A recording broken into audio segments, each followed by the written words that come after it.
Scott, this one's you. It is, I know, so I stepped on poor Julie's toes earlier. I just thought I was supposed to start another one. It was hers. I will remember next time, maybe. I'd like to call the meeting to order of the IDA at 9:27. Can I get approval of January 25th? So thanks, Phil. Second. Thanks, Bobby. All in favor? Hey. Okay. Audit presentation from FPR. Oh, actually, Nope. we have Oh. the Slate New York Solar Farm Oh, LLC okay. project first. So we have Dominic Fisgro. He is he's going to be talking about the Slate New York Solar Farm LLC pilot application and project. So I wanted to introduce him. He's going to give a little bit of background on the project and the location. I had the. Good morning, ladies and gentlemen of the board. My name is Dominic Isgro. I'm general counsel for Redlands LLC, which is the parent company and owner of Slate New York Solar Farm LLC.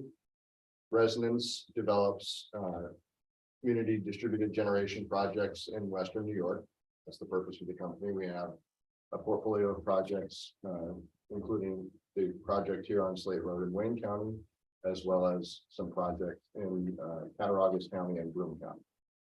This particular project, as you've seen from the application materials, is a 5 megawatt AC solar array. It will be used for community distributed generation purposes. So the intent will be to aggregate subscribers, primarily people within the NYSEG footprint who are already served by the utility in the local area, who will receive on-bill credits for subscribing to that solar capacity. The project itself will be located just across the street from the substation at 105 Slate Road. It consists of a single access tracking system, which allows the panels to move to track the sun to optimize the performance throughout the day. There will be post-driven solar racking, an inverter pad, and a new gravel access road. To get onto the project site. There will also, of course, be perimeter screening, security fencing, sort of the standard accoutrement, if you will, to a 5 megawatt solar array of this sort. We will, of course, I believe we have put forward and have approved the stormwater management plan with the town. We have received a special use permit and site plan approval. And we are now seeking the IDA's assistance in the form of a pilot to enable to lessen the tax burden on the project. I'll also take a moment, if I can, to introduce the gentlemen that are on the Zoom call with us. Those are Dave Byrne and Nicholas Schupp of Renewa Energy. Renewa is our design and engineering firm that we've engaged for this project and for several others. Good morning, everyone. With that said, I'd be happy to address any questions the board may have. Any more Dominic, my name's Kay. I just was curious, do you have a reclamation plan? Is that part of the engineering that's been done? Yes, it is. Okay, and what is it? Can you just give me a brief idea of what it is? So I prefer to defer to Dave and Nick perfect. on that because that's a little bit. I'm No, the that's- attorney and that's more within their wheelhouse. Dave or Nick, did you hear the question? Oh, we got a Was it referring to the decommissioning plan? Yes. Yes. Yeah, so decommissioning plan, what it, in a sense, what it states is at the end of the system's life cycle, which is the end of the lease, the system is secured through a bond with the county, and that pretty much says at the end of the system's life cycle, the system will be decommissioned. Everything will be taken out of the property and the land will be restored back to its original state. And that is actually easier in this situation because there's no concrete really being involved. The only concrete are the 2 transformer pads that we have. Everything else is post-driven, so the array itself and the racking will be just taken up out of the ground. And from there, the parts and materials will be either reused, recycled, or sold in the secondary market. Dave, is there more information you'd like to say about the decommissioning plan? The only thing I would add is that this has been stamped by a professional engineer on our side, and it's been reviewed by all the stakeholders and accepted as such. Great, thank you very much. Just to be clear, guys, the bond is made available to the town and Uh-huh. recorded at the county. Correct. Just to make sure we clarify that. It's not with the county, it's with the town. Yes, that's correct. Thank you. Yeah, the town is a counterparty to this agreement. Okay, Thank you. How much is that bond? It's $142,500. Is there an escalator on it? Like, does it go up every year? This might be around for 20 years. Yeah, it's a 2.5% adjustment for inflation over 25 years.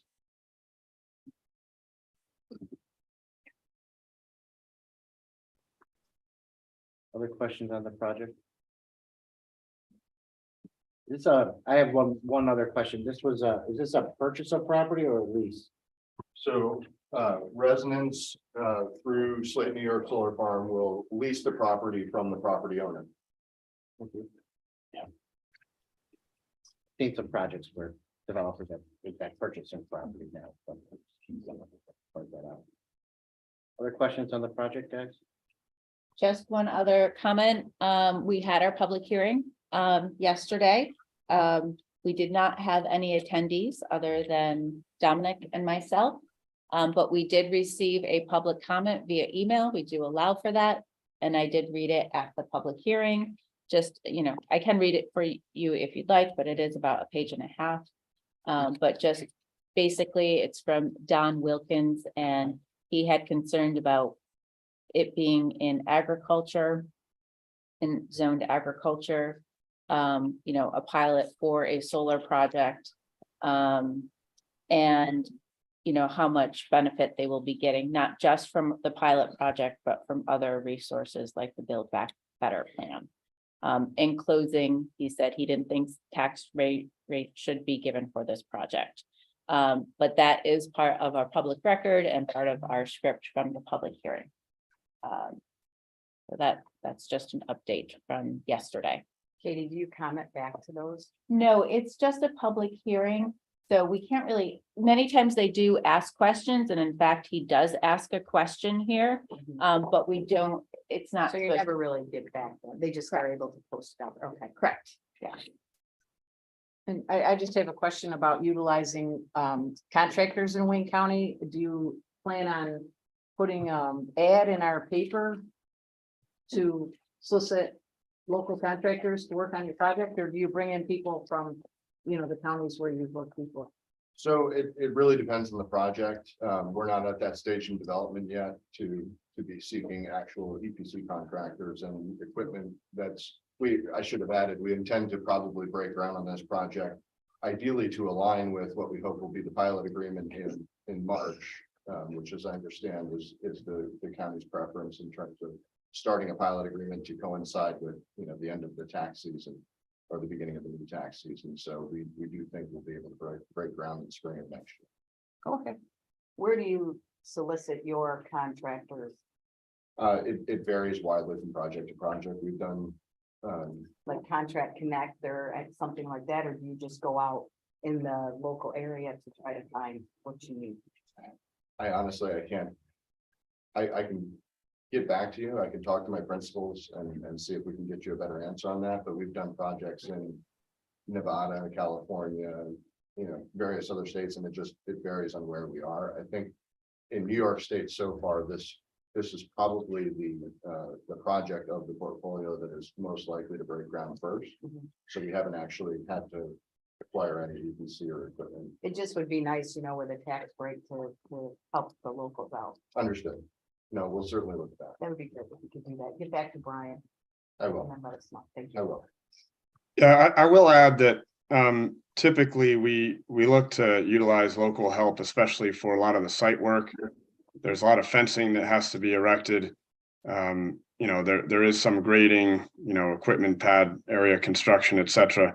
And then historically, for a lot of the medium voltage electrical, which is more specialized, there'll be more of a regional partnership with a larger company, but we do try to utilize local help for a lot of the other tasks. Great. I think Brian can be a resource to that too, what you're looking for to kind of help, Mhm. you know, spread it out if you need something. So as you're looking, that would be great.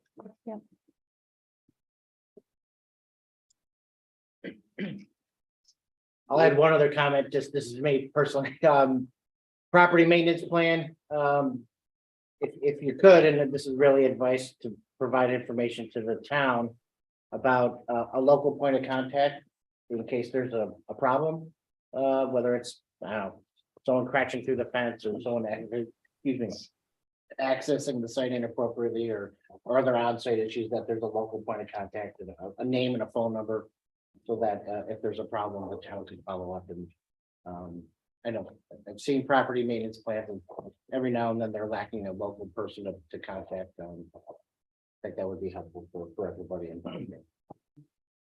Otherwise, I don't have any other questions or comments. I don't know if you guys.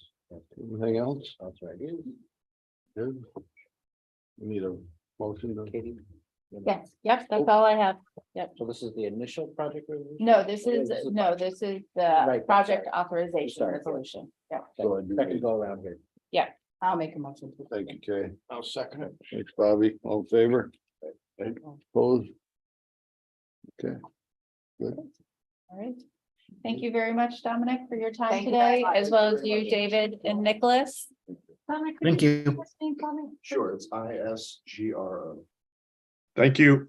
And Thank you. um, this is Dave, and I just wanted to make one point of clarification for the decommissioning agreement that's been reviewed by all the interested parties. We went through this extensively with the town during the technical review of the project application. And I want to be clear that this is a condition of building permit issuance, that this would be contracted between the town and Resonance. So it's all been reviewed, it's ready to go, and then that'll be one of the final steps that's completed before the issuance of the actual building permit before construction can take place. Thank you. Good luck. Thank you. Thank you very much. John, did you? John's our general counsel. Okay, very nice to meet you, sir. Yeah, good luck on the email. Supposed to be just, yeah, that would be it. Okay. Got to, you know, at least leave that structure. Thank you very much. Thank you so much. Have a great day. It's a good question. So you could, we've actually been discussing this, the local labor requirement. Excuse me, there's no more question. Amanda was asking. Some, excuse me. Some IDAs do have as a general condition, a process where they evaluate a project's use of local labor. We have not taken that step. It's something we talked about fairly recently. Yep. Loki Brill is a consulting firm that a lot of IDAs use to sort of evaluate and work through either unions or local labor to evaluate the availability of companies to help develop projects.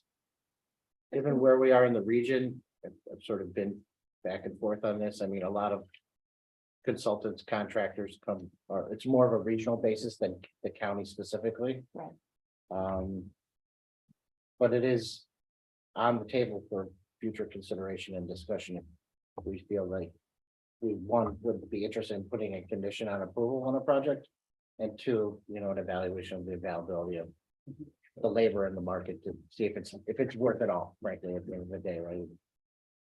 Just stands out with one like this, where there's not the jobs, there's not the salaries coming in. Mhm. It's just. Well, that's kind of what I I mean, said. It's like you're getting tax break. But, you know, it'd be nice to Mhm. get some money back in here Mhm. somehow. And yeah, I absolutely understand. There's gonna be certain pieces that they may need to hire. I get Right, that. yeah, absolutely. But so we You don't couldn't have say the 100%, right? But it's like, you know, obviously prepping the site. There's a Yeah, lot we of got people plenty of around here that's prep bulldozers. sites. Yeah. There's a lot of people that do fences. A lot of people, Pile drivers. there's one person that does welding. But you know what I'm saying? But you know what I'm saying? It's like, I do, and it's like, that would be almost something that says, yeah, you know, we're happy to give these breaks, but guess what? We've got people here that you can help. Yeah. Absolutely. So something, I think, think Brian, you're right. We need, that's something I think we need to continue working. using a consultant, I think is unnecessary. I think that just a really nice communication, letting these developers know who our local paper is, Mm-hmm. their name, their address, a good ad in the paper really broadcasts out to Right. everybody. Say And who it's not everybody is, exclusive, they like do. when you hire a consultant and he calls his friends from Buffalo and they come here and get all the work. Mhm. That's happened and, you know, I'm not satisfied with that Mhm. because that's where, as a contractor, where I look for work is in the ads, Mhm. you know, Yeah. request for proposals. Mhm. I might be incorrect here, just correct me if I'm wrong.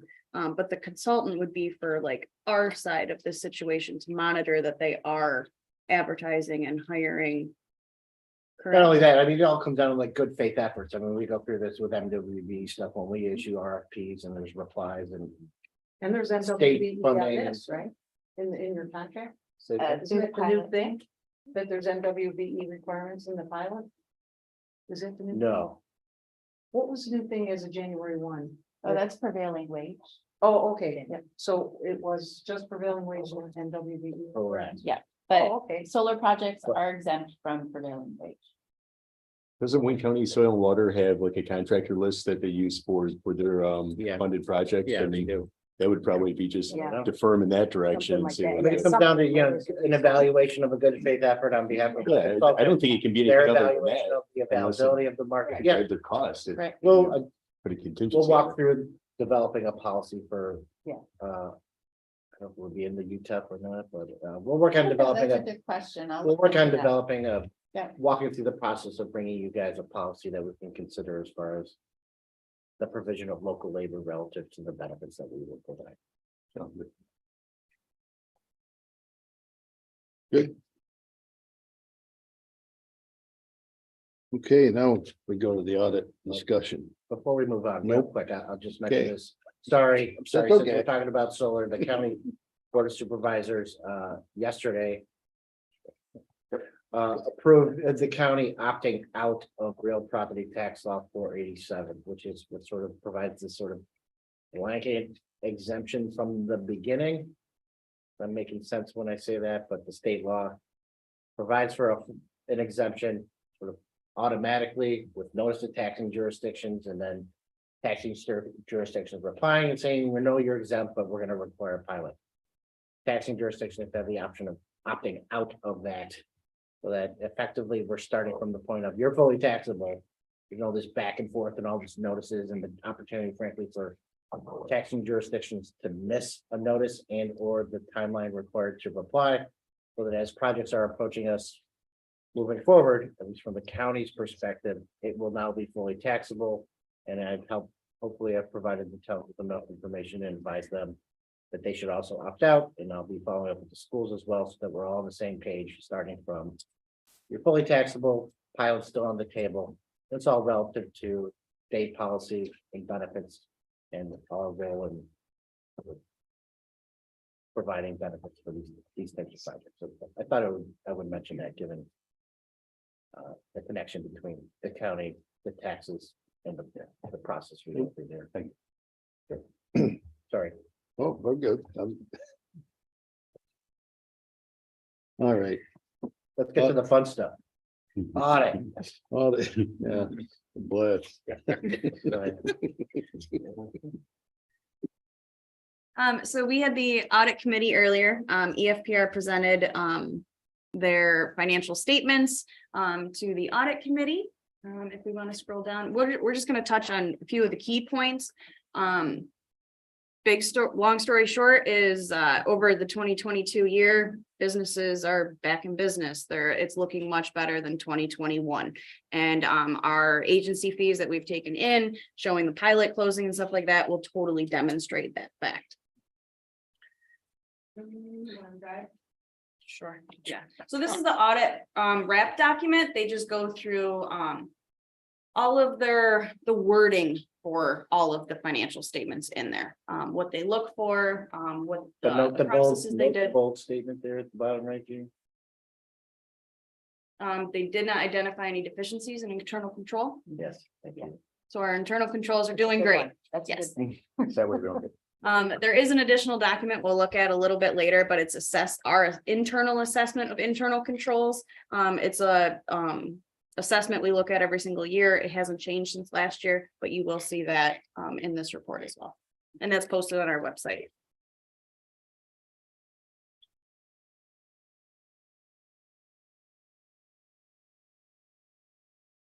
This is the fun part. These are the financials.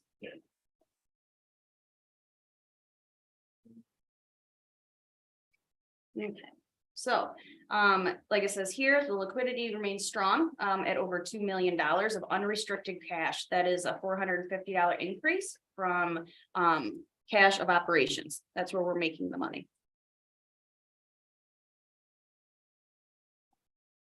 These, this sheet here, shows the percentage differences over the 3 years, but they kind of detail it out in the next couple of pages. So let me scroll out of there.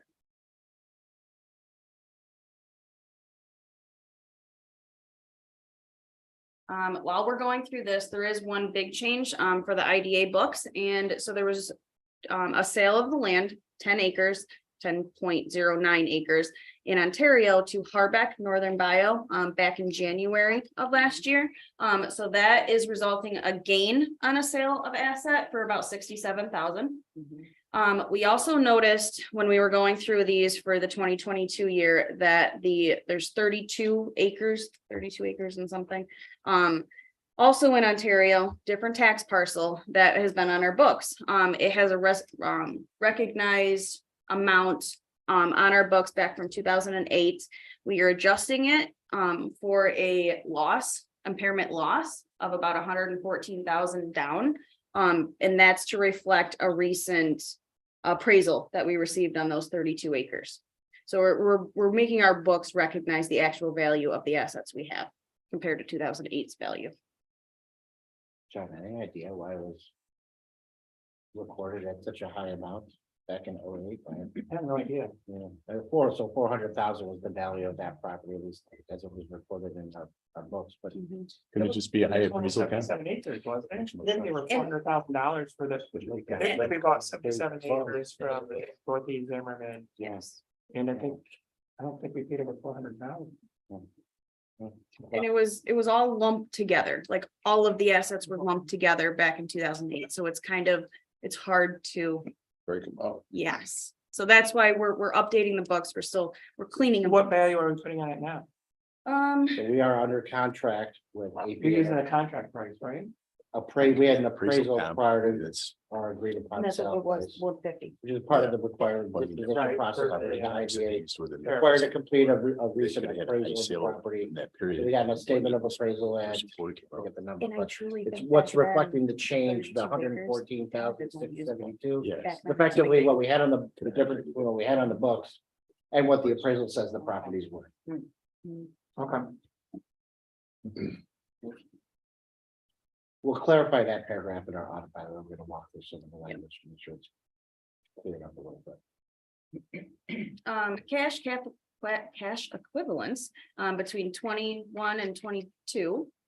You're at 2 million and 1.5. Big change here is the 79,000 of accounts receivable. That is literally a pilot bill that went out to Harbeck for that leased land area. And the 79 correlates to that 59. It was all in December, January of 2021, 2022. So that's the difference there. So our assets is 2.3 for the year.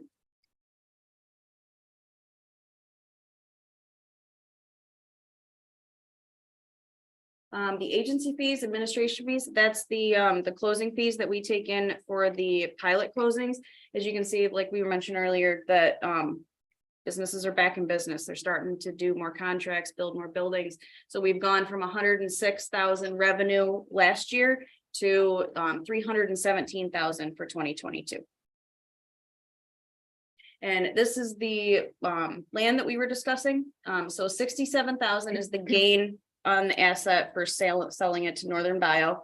And then the 114,000 adjustment for the 32 acres. And down in the schedule, it'll break that out too and show the final amount.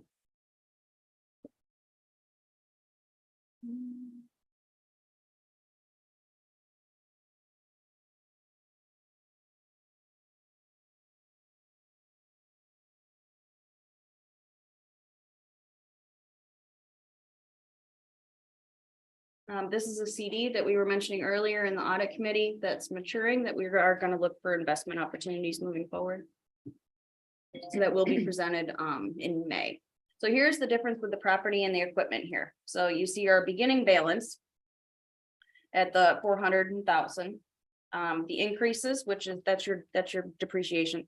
And then the adjustments. This includes both the gain on the sale and the impairment loss. So overall, these are our assessments at the end of the year. Now.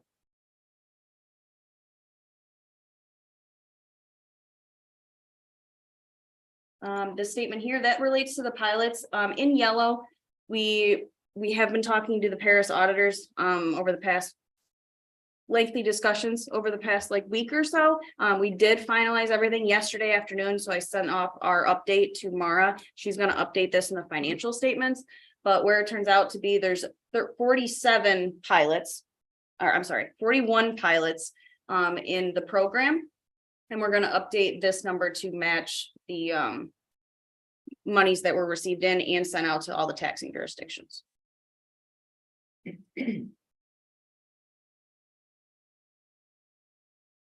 Really budget.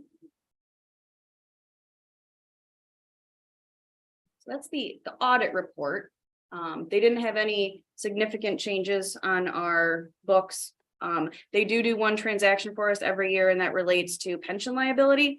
They get that from the Gatsby 68, and they assist with that one transaction on our books. And that goes back to an old IDA employee, Marie, and we just have to report it on our books for 10 years. And she retired in 2018.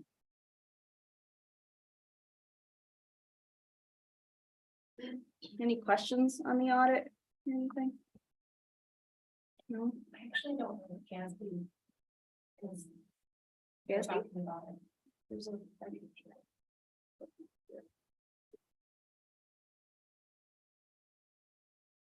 It's General Accounting Standards Board. Yes. In 68, I forget what the actual term is. But there's footnotes within there, and it's Like a book of rules. Yep, exactly. Just. Yep, that's related to that pension part. And they send out the reports every year, like New York State pension. They send out those reports, and those are the numbers that our accountant or auditor in this case can use to tell us how much we have to use for our pension liability. So there's no actual money coming out of the expense account every year for the pension, but it's just something we have to recognize on the books. Julie, Scott, Ken, you guys sat through the whole presentation. Any thoughts or comments or recommendations to our board? Everything Not went pretty really. smoothly. Julie made some good points during the, Yeah, I thought everything went pretty smoothly. They answered questions that we had about the impairment loss.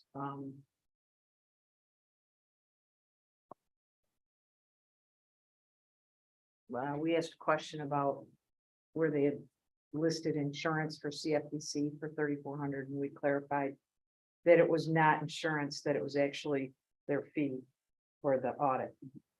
So those were a couple of points we brought up, and everything went pretty smoothly. I think, you know, you're doing a great job. One thing to mention, this fiscal year, the 2022 year is the final, I think I get later on, but this is the final contracted year with the FPR. So this summer we will be going out for RFP for audit services, just to keep that in mind. Any other questions on the audit? Could we continue with Paris? So I'm gonna go through every single 90 pages, 97 pages of this report. Can you read Yeah. it to us? Yes, word That'd be for word, nice. yes. It's this same board, same report setup as the years past. This is Paris, Public Authority Reporting Information System. There's multiple reports throughout the year that we have to submit to Paris. This first one is called the annual report. It contains information about the board, you guys, staff. There's also links of where we have to supply our policies, our procedures, different things like that. So here's the staff section. It asks if you've done your training, if you've signed your fiduciary duty forms, all things like that, when your term ends, when it began. Next section here, staff. This is the summary of the financials. So Mara sends us the draft financials. We will plug those exact numbers into the summary of the financials here. So everything you see on Paris literally matches the financials we just looked at penny for penny. They might be in a little different categories, like they call it revenue, we call it agency income, but it's correlated together. So there's your 2.3 for your net assets. And then your total down here. I know it's very hard to see, I'm sorry.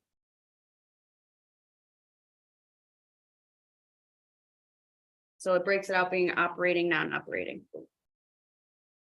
There's no current debt for the IDA. This is one section on here that is the real property acquisition or disposal. So anytime we add property or dispose of it, it gets listed on this Paris report. This is the sale of the land to Harbeck, Northern Biodiesel, that happened last January. So that was the 190,000 on there. No personal property. Now this next one, these were 19 all the way to about 97.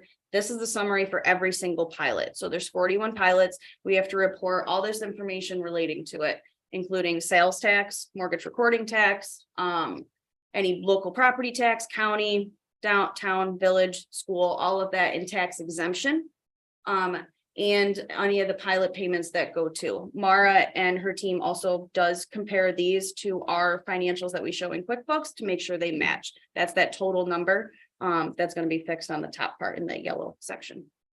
Jane, just a quick question. Yep. Do you get information from your clients to complete this report? Like, how would I you do. know how much sales Yep. tax exemptions Yep. would be? So every year at about December, November, December, we send out letters to every single pilot customer loan for EDC, CFDC, also grants. Within that letter, it's a reporting request letter. It covers how much did you use in sales tax abatement in the name of the IDA. They have to also report that amount along with the New York State 340 form, I think that's 340. That they have to file with New York State. We get a copy of that too. So we're always covering our bases with that. They also, in this section down here on every single pilot, they have to report FTEs, full-time equivalent employees. And they have to submit their New York State 45. So I make sure that they match up together. And every pilot commits to creating, retaining jobs, and we make sure that it is where it needs to be for commitment wise. And this is about March or April, we start diving into the ones that, okay, maybe they're falling a little bit short of their commitment. That's when we dive into and ask, okay, what can we do to assist? Are there different job opportunities that we can help post or different things like that? We try and work with those customer individuals. Two important things, I think. So sales tax exemptions don't survive the entire term of the pilot agreement. It's only for the initial build out of the project. So it's typically within the first 2 to 3 years, if you will, that they are offered that benefit, and that they can claim a sales tax exemption. And then for projects that fall below, even by a job or two, the threshold they're coming within their pilot, we make sure that we get a statement from them describing why the shortfall in the job, so that we have documentation in the file. I mean, a job or two isn't this, in my opinion, grounds to terminate the pilot agreement. There's lots of, particularly lately with COVID workforce issues, there's lots of circumstances that can justify not quite meeting job requirements. But we're pretty diligent about following up. We're not, I don't say pretty diligent, we're diligent about following up with our clients on justification for shortfalls of job creation and justification. And to the board, not for Paris, but to the board and the committees, normally April or May, we really start analyzing everything. We look through everything, how much in salaries were created for these tax abatement benefits per year? What kind of industries were they in? Which companies are like our high construction jobs, or all different kind of things. So if you have questions about specific pilots or industries or anything like that, let us know and we can start adding that into our analysis next month or in May. And then we also provide a report in that month, in that board report month, that supplies all those letters for those downfalls and FTEs, but I also made notes in the Paris report here. So like this is IEC Creation Technologies, just for an example. We reached out, and with the change in their company, they did fall a little bit from where they were last year. They went from 644 to 523. That's a one of our biggest employers of the county. So of course we reached out to them. We set up a meeting with them. We discussed it. They replied with a letter explaining, you know, there's still lingering COVID impacts. They're a vendor of medical, aerospace, defense, and tech industries, which would kind of fluctuate with the COVID. And then they're having difficulty hiring qualified candidates.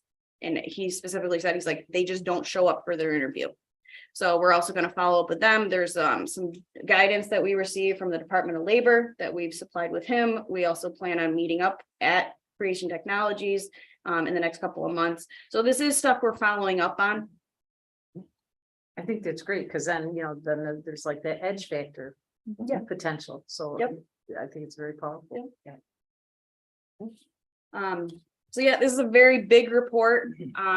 The only major thing that kind of changed, sorry, close your eyes for a minute. 56, I think. And it was with Max Pro. So we've been working diligently on this project. So they're Max Pro, Optimax. There was a pilot back, or a project back in 2018. Then there was a new project in 2020. So this year we have to report on both projects. In Paris, it's a little difficult to do that because it's one property, but you have sales tax abatements that go, or property tax abatements that go on 2 different projects. So it's the first year is tough. We went very lengthy discussions with the Paris auditors and finally came to a terminology yesterday of the FTEs of how we're going to report this moving forward. So the 2018 project for next year will be closed out and everything will be reported on the 2022 project from here on out. So the FTE status, they have advised us, even though their New York State 45 form shows they have 427 employees, their IDA FTE status before this project, Paris would like it to be 0. So then next year, when they send us the New York State 45, we also have to ask them how many jobs were created solely for this project, not in your business as a whole, but as a solely for this project. So we're going to have to do some off Paris math for the future 9 years in order to account for the creation of those jobs. So where Paris looks at it as per project, we look at it per customer and per pilot, which is 2 totally different things. But all in all, like the way we reported it, the summary sheet down below, yeah. The summary sheet down below, nothing changes. It's still the same income. It's still the same jobs. It's just they use a report a different way than we use the report. It is very complicated. By design. Yes. Yeah, pretty much. Yep. So really, there was an increase in 697 jobs over the past year, just in Wayne County. That sounds. Yes. We'll provide summaries of all this information, guys.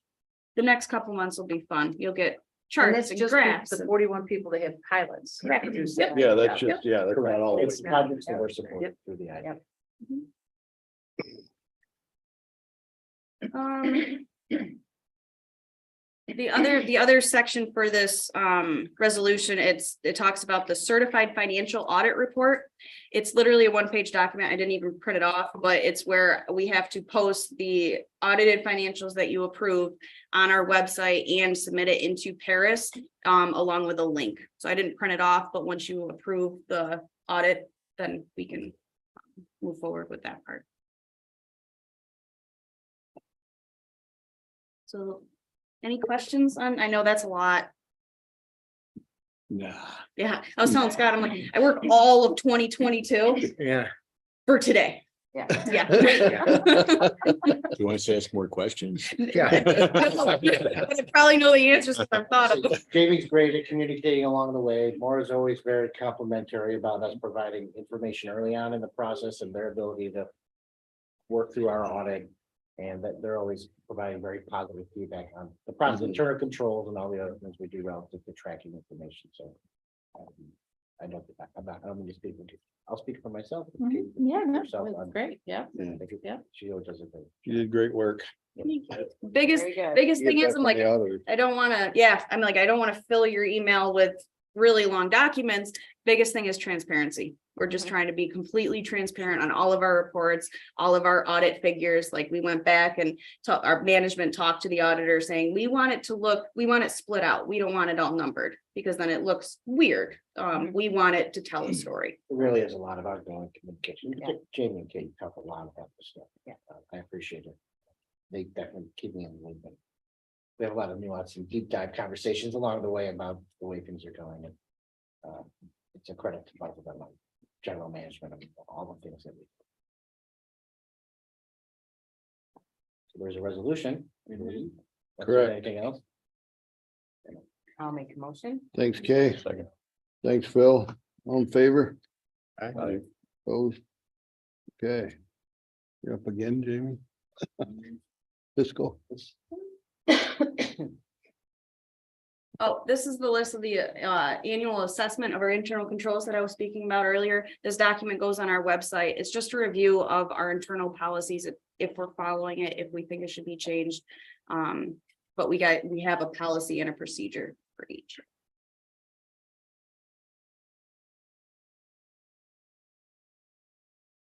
These are our account balances as of the 15th of March. Nothing really has changed compared to last month. Again, just notate that CD is about ready to mature in a couple of months.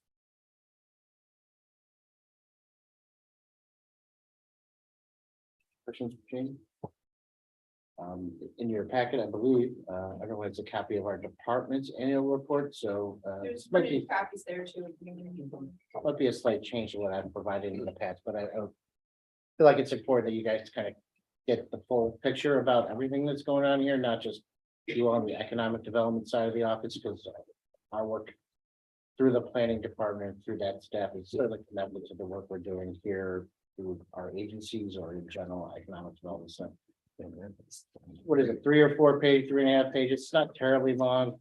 A lot of high level summary information. You know, it starts with planning and sort of describes. Hopefully you get an idea about the flow of projects that we're, I would say, I think getting even better at. As projects come through the county planning board, if you will, right? So the county planning board tends to get an early look at things, given the process. Not always relative to the IDA, but helps inform projects that are coming down the pike. But you'll see this is an appendix to this report here, page 4. I can't see, I'm getting glasses tomorrow. Anyway, this is summary of grant revenue associated with the work we're doing here. I'll say, I think this is from when I got here in 2017. A lot of this stuff is ongoing. Let's see if I can draw a line if this is central. So GIS shared. Thanks. Starting at, let's see, about 5 down, DOS, GIS shared services. About mapping, but comprehensive housing study, business park study, farm worker housing, farmland protection plan, microburst, all the work we're doing with the EPA for both our revolving loan fund. And then up above, you'll see some of the other EPA funding for the assessment grant. Restore New York's a recent award that's $2 million to the county. It's going to be managed through it's us here for the new Health and Wellness Center in Newark. We got a little, some change for clean energy community that I think will sort of see some additional revenue. The Bowles Fund Community Foundation, that was a great project. Katie really took the lead on that one, and then $500,000. So 6.5 over 6 years. Pretty good track record. It's a credit to all the staff, not only just the staff on the economic development side, but our planning staff as well. And hopefully you kind of get an idea, you know, in particular, business park study, farmland protection plan, comprehensive housing study. They're all things that lead to development of, well, comp plan, local comp plans, local land use strategies to help foster economic development, right? Whether it's new housing developments to help support new economic development projects, and how I think of all these things being connected and helping guide the towns to identifying areas for new industrial developments, or for working on attraction projects, which is a lot of what Ariel's working on now and will continue to work on. Now we have land set aside for new housing, understanding the mix of housing required to help support farm worker housing or new employees for new attraction projects. So kind of think about how all this work is connected and the work we're doing here. Feel free to read through it. If anyone has any questions, comments, concerns, ideas, I'm always interested in ideas is a big one, by the way. I love that kind of feedback from our boards across this board, these boards, to help guide the work that we're doing, because there's no charter, there's no written booklet that says, here's what your job is, go do it. We kind of evaluate what's going on around the county, what we're thinking about as far as future development, and decide that how to focus our time and effort. So all that kind of feedback is important. If you guys have any questions, comments, all that other stuff, please provide. Oh, yeah. Let me just ask you a quick question. You have farmland protection plan, Mhm. and then you have a New York State Preservation Opportunity Program implementation. Preservation opportunity, so that's for. Is that sort of like a protection of land kind of? That was, it's the acronym is NICOP, New York State Preservation Opportunity Program, and that was to do a plan on affordable housing rental units in the county. We received that funding from Enterprise back, I believe, in 2020. So we received, well, the consultant received some funding to do a plan for us, and then we received $500,000 to do two projects. One is the rehab for rental units for Section 8 housing, and pre-development costs for subsidized affordable housing. So those two projects are ongoing. And then the farm worker housing, that's for farmers to get to build housing on their land. It's a replacement program, so you have to do a sort of one-for-one type of approach, and so they removed manufactured homes. Well, they will be removing manufactured homes during the spring and summer and providing new updated manufactured homes for farm worker housing. New York State Community Development Block Grant Funding, part of a program they developed out of their, I think, their COVID recovery funds.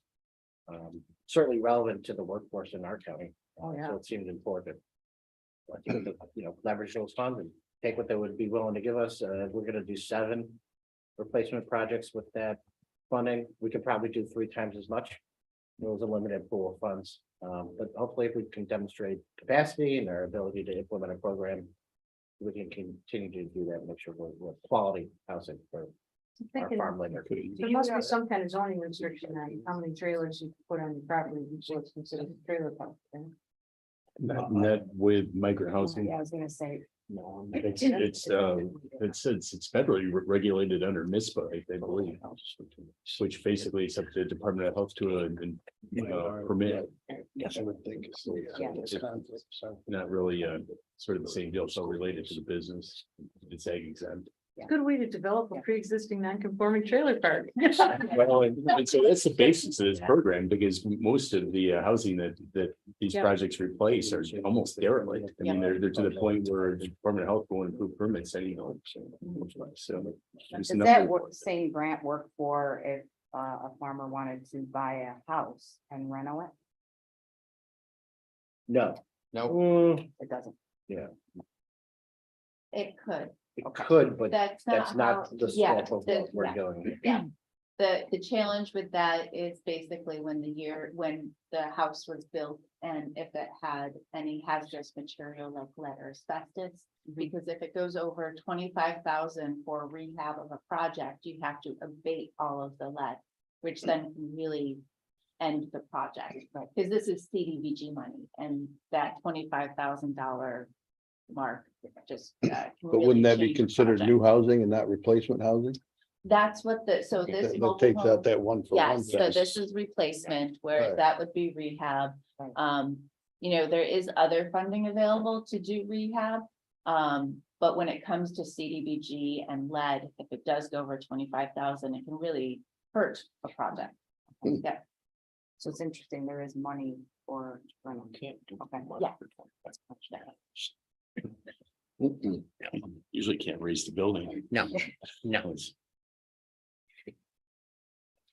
It is an important part of the work that we do here, and I was just, found myself saying this yesterday, leveraging funds, right? I very, very rarely do I make a recommendation to the county or you guys on investing in a project without a grant behind it, and, $50,000 investment, if you will, for a $500,000 project, like our GIS project is 50,000 cash in the county, but to leverage 450,000 in the grant. I'm very mindful that we're following the breadcrumbs and making sure we're accessing programs that are available to help advance initiatives. Lots of ongoing stuff, pending projects as we speak. Got another $1 million pending for an EPA application. Works through a very expensive application, federal fund for 24 million for improvements to the OMID rail line. And CFA season is coming up soon, so we'll start to evaluate additional applications to New York State for funds to help move forward. One of the ones I'll mention now, since we're looking at it, is pulling a lot of these threads together. So whether it's you could kind of think of it as a county comprehensive plan, although as a planner, I wouldn't call it that, but more of a smart growth strategy for the county to pull our farmland protection plan, our housing study, and all these things together to kind of provide some local guidance on here's how you can plan for future development and some information and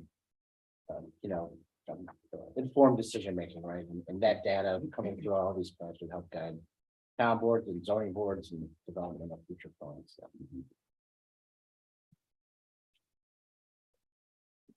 That's all I got for updates on stuff. Sure. I do. And the business? Changing the board meeting dates? Yes. Do we need a? So in May, there is a conference that the economic development staff go to, and it actually starts on May 24th. So the proposal on the table is to change it from May 24th to May 31st for our board meeting. And then also for the governance committee, initially I thought we could change it to April, but if you want me to take a look at those labor policy that other communities do for, I think May, I think it might be a better opportunity. The things we were gonna take a look at for the governance committee meeting include updating the UTEP and also our loan policies. But to add that third item of labor policy, you might want to have a little bit more time to review. That's fine with me. So maybe change it. Yeah. to We'll May change the 31st. governance committee to May 31st also. Yes, Okay. And the board meeting is going from one Wednesday just to the next Wednesday, and there is 5 Wednesdays in May, so if you're still within this. That's fine. I have two things I want to bring up. So, the 2 weeks ago, we had 2 bank failures for those people that had funds in this account, but over 250,000 have risk of losing it. Should we be thinking about maybe spreading our money out a little bit? We are covered collaterally wise, with LNB, so we get collateral statements. I'm happy to pull one up. But we get it every month for any amount over 250,000 that we have. So we are covered. It's interesting that you brought that up because in the audit stuff, remember it said that we had $433, $33,000 in FDIC insurance. It's Yeah. because 3 different banks. Oh, okay. Yep, and that just totals the amount. So you have two, so L and B, we have well over 250,000, so L and B counts for 250,000, because that's the most. But then you have some in community bank, which Yep. off the top of my head, it was like 78,000. And then you have CMB, yep, so that 405,000, whatever it was, that's the total of those that's covered via FDIC. But we have like $3 million or something like that total for the IDA. The in between there, that's covered through a collateral statement with LNB and M&T. So we get collateralized statements every single month. Brian and I go through that. It's all in all our documents, and we are covered. Towns are too. So we can take a good look at that. I know some banks, at least 2 weeks ago, there's one in Webster was offering 5% on a CD. CMB is like at 4.75. Or would it make economic sense to break our current CD that you're only getting a 0.5%, turn like 10 times that amount? By switching? It might, truth be told, I'm a little scrapped on time for research at the moment. And this one expires May 31st. So I was just planning on, now that Paris and the audit and all that's done, I was planning on diving into CD shopping or T-bill shopping and looking at that. We have a lot of operating money in the IDA that we're not fully utilizing at the moment. And even we have like $80,000 just in a savings account that we're not utilizing. And we have like another 80,000 in a CD that is the 24 months or whatever it was. So we're not scrapped for funds. But open to any ideas. And if you see those rates, please send them my way and I'll add them to the Yeah, I analysis. think it's called Connecticut Bank. I never heard of this bank before. It's Xerox Federal Credit Union. We changed the name. Okay, Yeah. I mean, up to 2 weeks ago, they were offering 5%. Yeah, they've been advertising that heavily. That's Heavily. higher than anyone else I've seen out there. It is, it is. It's still at 7. T-bills are still at 7. In Canandaigua, they're only offering higher rate on the business. And they will help. Yeah, a lot of with times T that's what that. bills. Yeah. Bring the money. They do charge a commission to do it, but might be worth it. Yeah, definitely shop around. That's my plan over the next like month and a half. And you have till the end of May. And Correct. fill in that. Yep. Good. Do we need a motion to change those dates or just become? Not a motion, but, Just, as long as everybody you all approves? agree. We all good with those dates? Okay, So everything's the 31st, right? Yep. Correct, yeah. For next month. And then the next. Yep, and then May. for May. The 26th. And the next meeting is April 26th. I'm not gonna be there. Thank you. And I had a governance meeting on this coming Friday, but I missed put that in my calendar. Yes, we don't have, so we have one in May and then So I now think it'll the be- other one okay. will be in September. Change it. So the governance would start at 8 AM. Yeah, we'll Yeah. start at 8, right? And it's still on May 24th. Who's all on that committee? I can't keep everything straight. Governance, Okay. it's Pen, Pay, and Jeannie. Okay, good. So governance is on the 24th. I'm just making sure. I started the one this morning. I think, yeah, I'll get back. I'm discombobulated. No pun intended. I can't. help I'll make it. the motion